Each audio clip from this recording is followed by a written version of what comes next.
No meu casamento, minha mãe sorriu e disse: estamos passando o apartamento que os pais dela te deram para sua irmã. Minha irmã riu e acrescentou: relaxa. É só um lugar para dormir. Então meu pai falou: está decidido. Ela tem 4 filhos. Cresça. Mas então minha noiva olhou para eles, tirou o anel e disse: meu nome é Jacob.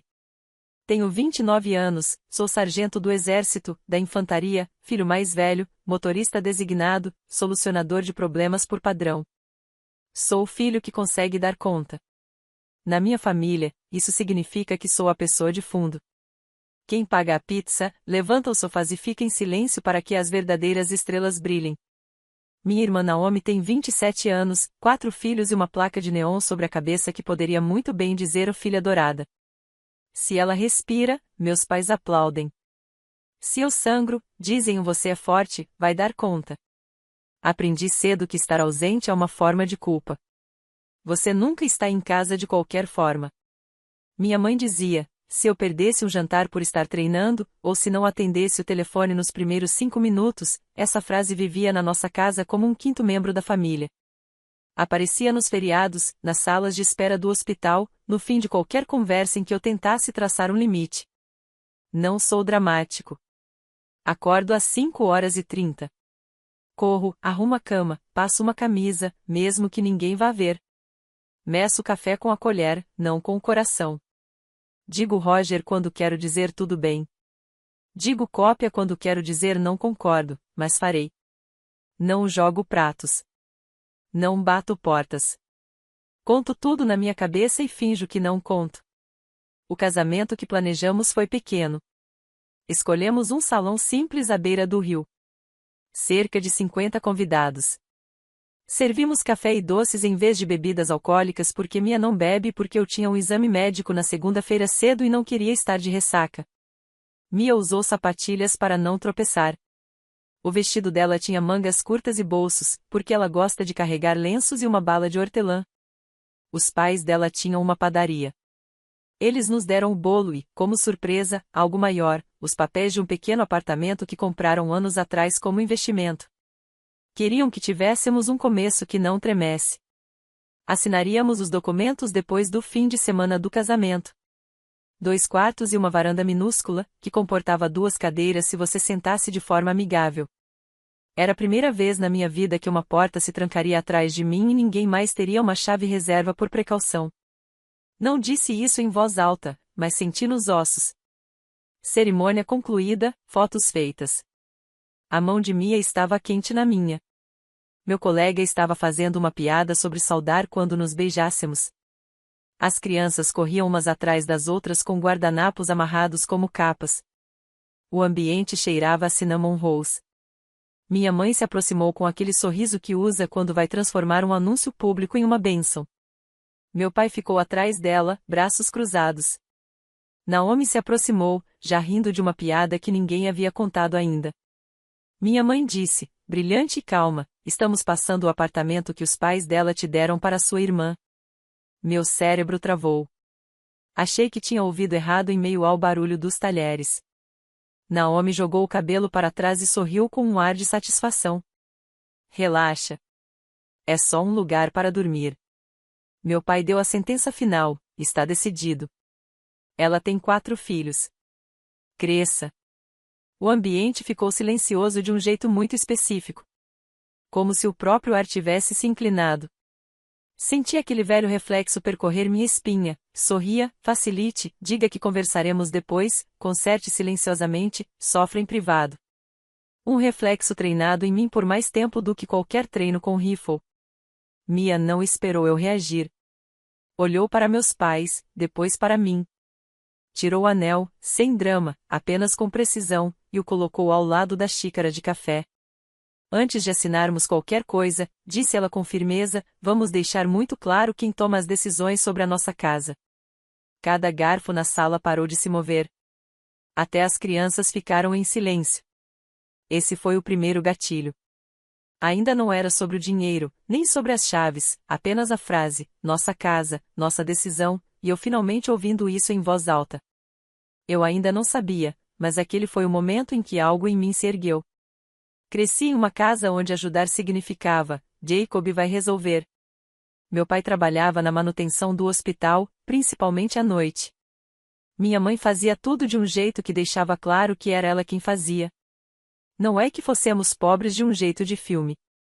Era que vivíamos permanentemente 12 dias atrasados em relação às contas. Quando Naomi começou a ter filhos, esses 12 dias se tornaram 12 meses. As regras não ditas eram simples. Se Naomi precisava de algo, todos largavam o que estavam fazendo. Se Jacob precisava de algo, talvez ele devesse parar de precisar. Aos 18 anos, me alistei. Meus pais disseram que era uma fase. Aos 22, quando me reenfileirei, chamaram de evitando responsabilidade. Eu enviava dinheiro para casa porque diziam que a luz seria cortada. Mandava dinheiro por correio expresso porque o carro da Naomi quebrou e, no fim, era só troca de óleo e um pneu que ninguém queria pagar. Comprei sapatos escolares para minhas sobrinhas porque minha irmã chorava ao telefone, e eu estava a quase 10.000 quilômetros de distância e não suportava ouvir aquilo. Nunca disse: guarde os recibos. Aprendi a amar transferências bancárias do jeito que outros caras aprendem a amar barcos. Quando voltava para casa de licença, a lista já estava esperando na geladeira: buscar a lavanderia, ternos do meu pai, trocar o chuveiro, dor nas costas da minha mãe, ligar para o senhorio da Naomi, ela não lida com confrontos, arrumar a internet, levar dinheiro. Sublinhado 2 vezes. Se eu dizia que queria um dia só para dormir, minha mãe inclinava a cabeça: voz suave, você nunca está em casa mesmo. A frase era um solvente que dissolvia minhas notas até não sobrar nada. Meu pai acrescentava: você não quer ser o tipo de homem que deixa a irmã na mão. Naomi mandava uma sequência de emojis chorando e um monte de por favor, por favor, por favor. E pronto, era isso. Alguns números ficaram gravados na minha cabeça como pregos: $480 pelo alternador do meu pai porque a oficina boa não deixaria ele sair sem pagar, $1.200 para o senhorio da Naomi depois que ela confundiu a data de vencimento, $650 para cobrir o plano odontológico da minha mãe porque ela odeia planos de pagamento. $2.143 de restituição de imposto uma vez, enviados em 2 partes porque vamos te pagar quando o bônus do Eli cair. O bônus nunca caiu. Descobri que aquele não era esse tipo de trabalho. Mantinha um registro mental mesmo quando jurava que não fazia. Não só dólares, mas horas, ligações, favores, 31 buscas em aeroporto, 17 manhãs de sábado movendo a Naomi entre aluguéis, 64 chamadas perdidas no primeiro dia da minha última missão porque ela teve um problema com a vizinha e precisava que eu resolvesse. Conheci Mia entre um ciclo e outro. Ela ri com a boca inteira, diz por favor até para estranhos e carrega barras de granola na bolsa porque alguém vai se esquecer de comer. Ela não pede coisas. Ela faz perguntas. Quando meu telefone vibrou com os pedidos da minha mãe no nosso segundo encontro, pedi desculpas como se tivesse quebrado um prato. Mia disse: você não precisa se desculpar pelas emergências dos outros. Eu nunca tinha ouvido isso colocado assim. Quando a apresentei aos meus pais, o sorriso da minha mãe era amistoso e afiado. Ela é doce, disse mais tarde. Mas consegue lidar com sua agenda? E com a nossa? Essa última palavra, nossa, caiu pesada. Os pais de Mia administravam a padaria. Acordavam às 4h30, trançavam massas, discutiam sobre farinha como médicos discutem sobre remédios. Eles davam sem fazer contas. Para o presente de casamento, ofereceram um apartamento. Disseram: só se vocês dois quiserem. Os papéis ainda não estavam totalmente transferidos, mas tudo estava pronto para assinar na segunda-feira após o casamento. Eu contei aos meus pais no jantar de domingo. Minha mãe assentiu como quem tem paciência com uma criança. Que ótimo, disse. E prático. Naomi pode usar enquanto você está em missão. Lugares vazios são desperdício. É nosso, eu disse. Você nunca está em casa mesmo, respondeu ela, sorrindo como se tivesse resolvido um quebra-cabeça. Naomi começou a falar sobre o apartamento como se fosse propriedade coletiva. Mandou mensagem pedindo o número da credencial de visitante do prédio, porque pegar a escola seria mais fácil se eu estacionasse lá. Pediu uma cópia das chaves para emergências. Criou um quadro no Pinterest chamado Ideias para a Varanda com cadeiras suspensas e hortas, me marcando. Quando lembrei que ainda nem havíamos assinado, ela enviou emojis rindo. Detalhes, escreveu. Seja jogador de equipe. Na semana antes do casamento, eu estava na garagem do batalhão quando ela ligou 12 vezes seguidas. Finalmente atendi. Posso colocar o contrato no meu nome se for mais fácil para impostos? Perguntou como se pedisse um chiclete. Sempre podemos mudar depois. Não, disse firme. Absolutamente não. Por que você está sendo estranho? Retrucou ela. Você nunca está em casa mesmo. Você e Mia podem ficar com minha mãe e meu pai quando estiverem na cidade. Eli, o marido dela, me chamava de mano sempre que me mandava mensagem pedindo dinheiro. Nunca me chamava de nada quando o assunto eram os aniversários das crianças ou peças da escola. Descobri que era mais útil como cartão de débito do que como tio. O dia do casamento chegou e eu dizia a mim mesmo que nada aconteceria. Mantivemos tudo pequeno, neutro, seguro. Planejamos cada minuto. Esqueci que não podia planejar as decisões de outras pessoas. Esqueci que não podia encaixar o senso de direito dos meus pais em um momento mais tranquilo. Então, quando minha mãe sorriu e disse que o apartamento seria passado para minha irmã, foi chocante, ao mesmo tempo, não chocante. Era um roteiro que eu ouvia a vida inteira, só que com novos adereços. O Cresça do meu pai era o refrão antigo. O Relaxa da Naomi era a trilha sonora de risadas. O que eu não planejei, o que nunca imaginei que poderia planejar, foi me ver colocando o anel na mesa e nomeando o problema em uma única frase. Aquela frase, nossa casa, se recusou a sair da sala. Não levantei a voz. Não disse palavras de que me arrependesse. Não saí batendo a porta. Esse não é meu jeito. Fiquei ali com um copo de papel de café, o anel sobre a mesa, e minha família alinhada como um painel. Minha mãe manteve o sorriso fixo. Vamos resolver a papelada na segunda-feira, disse, como se tivéssemos concordado. É melhor para todos. Para você, Mia disse, não para nós. Naomi suspirou alto. Você está sendo dramático. É só um lugar para dormir. Meu pai cruzou os braços ainda mais. Ela tem 4 filhos. Jacob, eu sei, eu disse. Sei os nomes e aniversários. Então haja como um irmão. Ajo. Ajo como um irmão que também tem vida própria. Mia tocou o anel e, então, deslizou-o de volta no dedo. A voz dela não tremeu. É simples. O apartamento é meu e do Jacob. Se isso não for respeitado, não assinamos. Não vamos nos mudar. Não estamos construindo um lar dentro de uma guerra de forças. Alguns dos meus companheiros se aproximaram, pensando que talvez precisassem me proteger. Não precisaram. Eu não ia a lugar algum. O sorriso da minha mãe se estreitou. Mia, querida, você é nova aqui. Não entende como nos apoiamos. Entendo exatamente, disse Mia. Eu vi Jacob entregar finais de semana, salários, sono e cada pedacinho de si mesmo. Vi ele ser dito que não tem voz porque não está por perto para falar. A frase "ou você nunca está em casa mesmo" não é um valor familiar. É uma forma de apagá-lo. Naomi revirou os olhos com tanta força que parecia sentir dor. Meu Deus! Meu pai se inclinou, voz baixa e de aviso, cuidado. Finalmente percebi o formato da sala. Era minha vida exposta como um diagrama. Eu, a ponte confiável. Depois, o tráfego, sem pedágio, sem limite de peso. Peguei o anel, pressionei na palma da mão de Mia e então falei com meus pais como nunca tinha aprendido a falar antes. Calmo, claro, não vamos dar o apartamento a vocês. Minha mãe piscou. Desculpe. Não vamos dar nosso lar a vocês. Não fale assim com sua mãe, disse meu pai. Estou falando com a decisão, respondi. Não com a pessoa.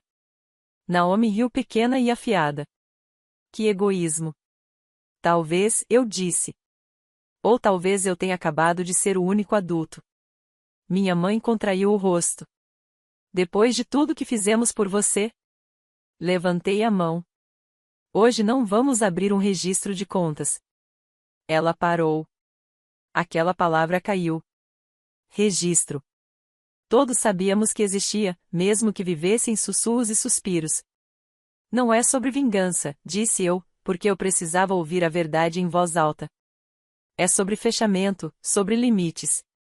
Se vocês nos amam, vão respeitá-los.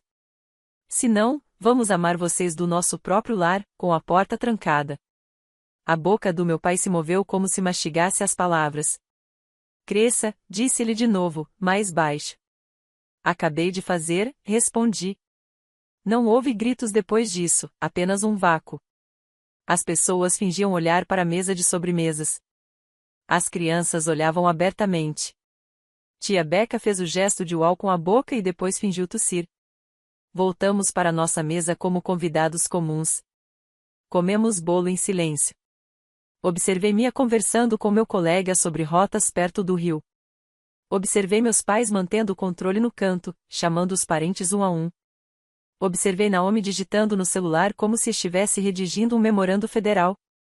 Nada disso mudou o anel de volta na mão de Mia. Nada disso mudou a frase que havia sido dita e não podia ser desdita.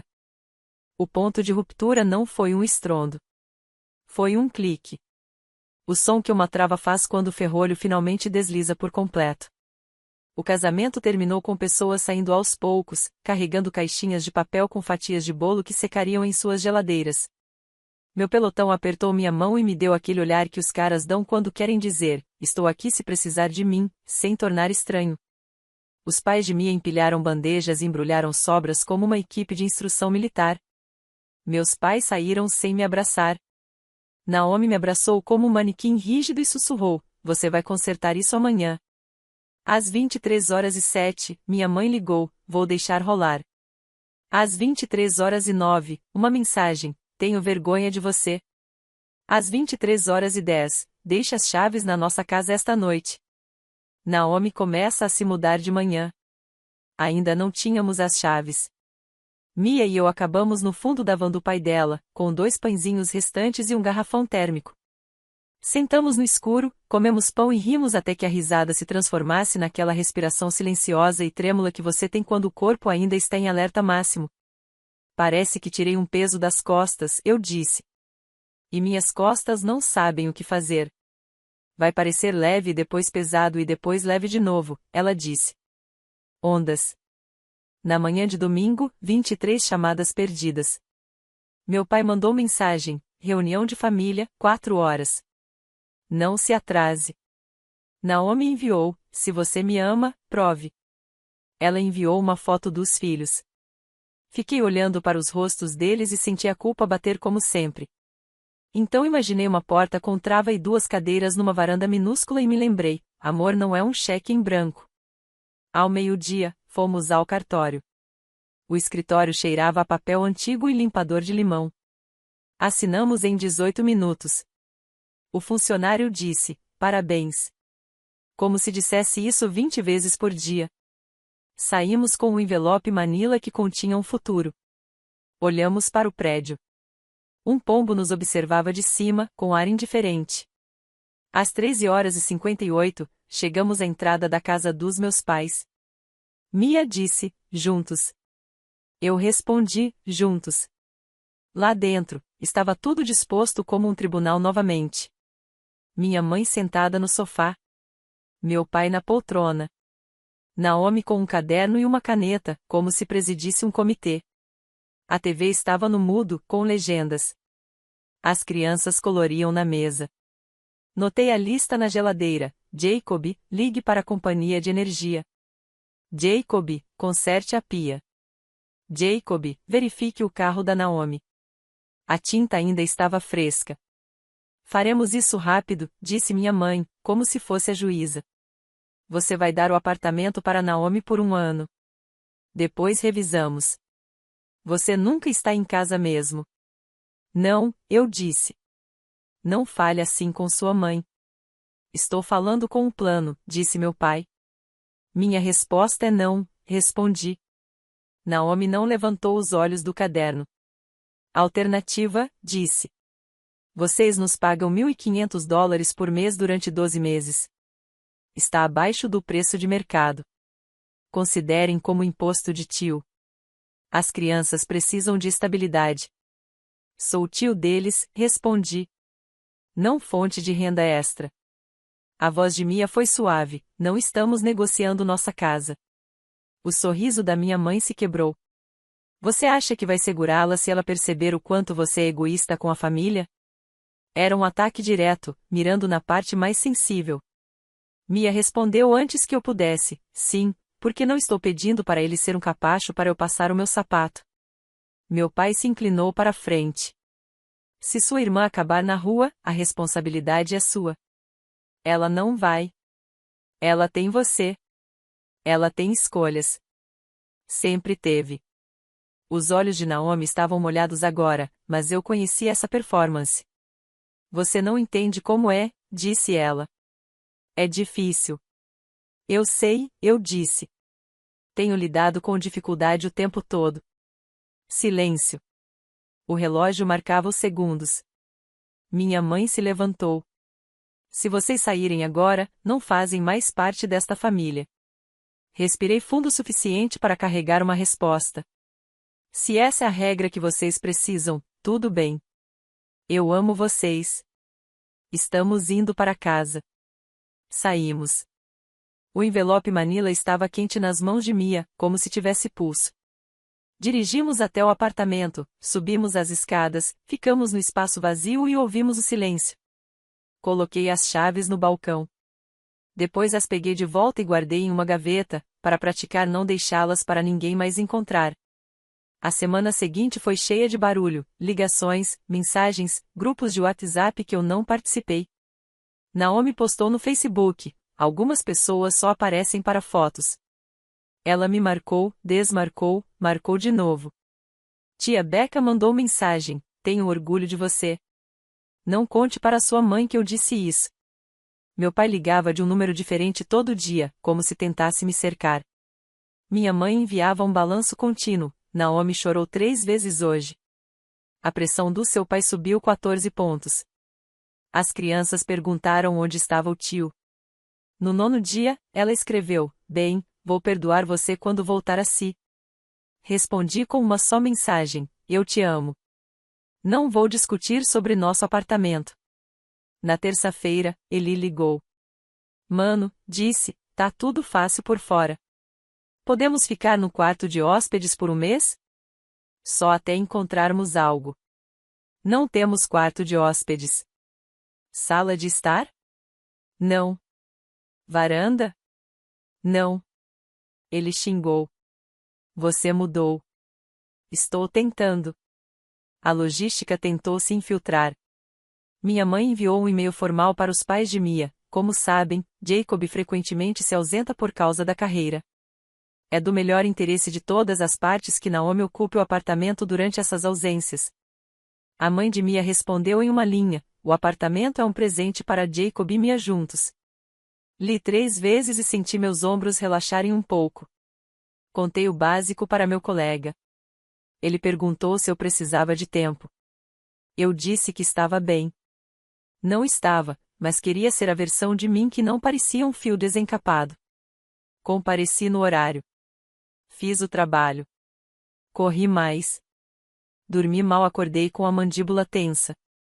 No apartamento, criamos uma rotina.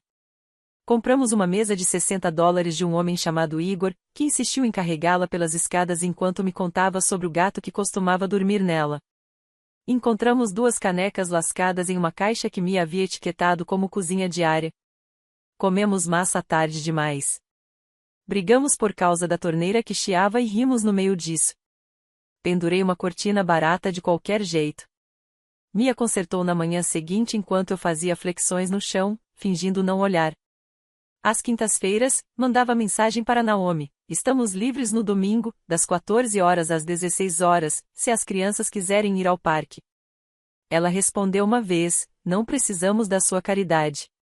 Eu queria mandar um texto longo sobre amor e tempo e como parques não são caridade. Mas não mandei. Você não negocia um não transformando-o em sim escrevendo um romance. Na segunda semana, o telefone ficou mais silencioso.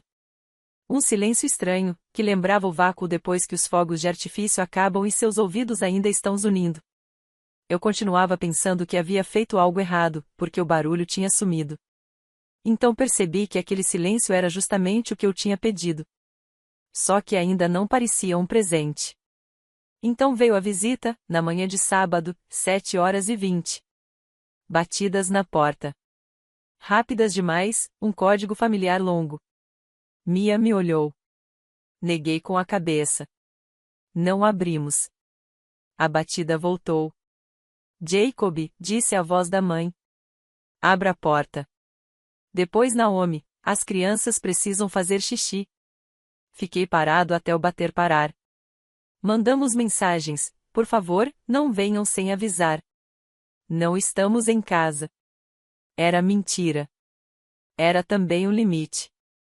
As respostas vieram em fogo cruzado, como ousa? As crianças estavam com frio. Você é mesquinho. Deitei o telefone com a tela para baixo. Mia fez panquecas. Comemos devagar. Tia Becca ligou depois, sua mãe está dizendo que você trancou as crianças na neve. Estava 8 graus Celsius. Não falei nada. Para o que vale, disse Becca, acho que você está fazendo a coisa certa. Sua mãe só não está acostumada com a porta trancando do outro lado.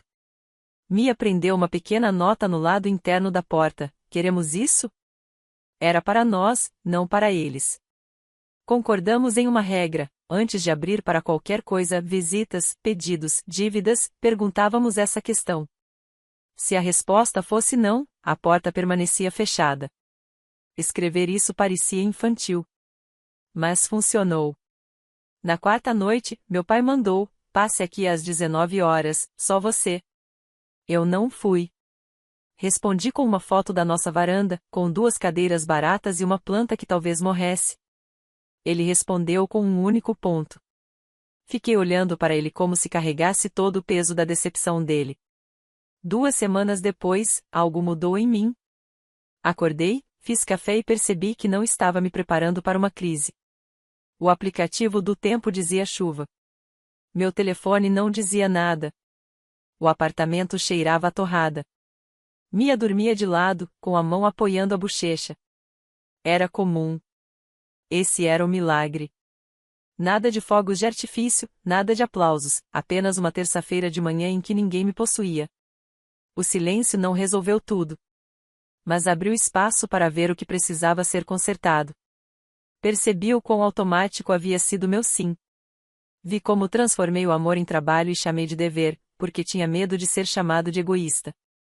Vi como você nunca está em casa mesmo havia se tornado uma regra na minha cabeça que permitia que todos os outros vivessem na minha vida. Comecei pequeno. Contava a Mia cada pedido que recebia, até os que me envergonhavam.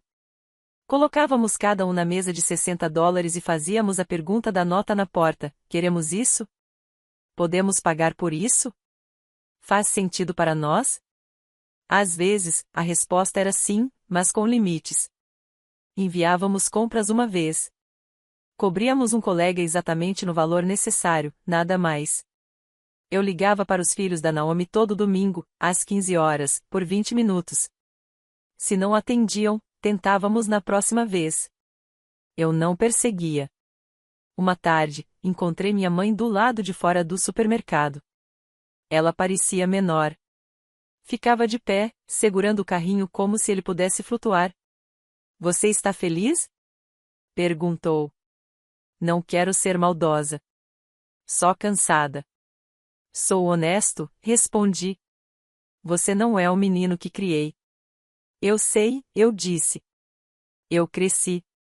Ficamos ali por um longo minuto, enquanto um adolescente empurrava uma fila de carrinhos atrás de nós. O metal soava como sinos. Não quero vingança, eu disse. Quero fechamento. Quero uma vida em que o amor não seja uma conta. Ela assentiu uma vez. Veremos. Talvez consiga. Talvez não. É aqui que cheguei. Sou Jacob. Tenho 29 anos. Sou soldado. Sou filho mais velho que deixou de ser a ponte que carregava qualquer coisa por todos. Tenho um apartamento com 2 cadeiras que mal cabem na varanda. Tenho uma porta que tranca por dentro.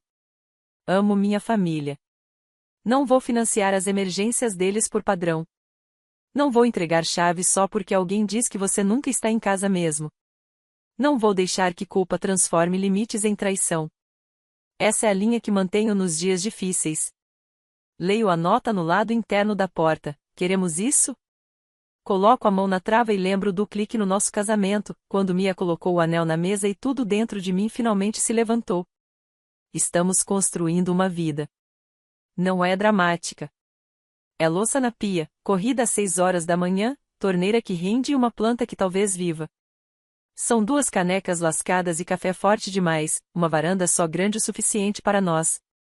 É silêncio, depois barulho, depois silêncio de novo.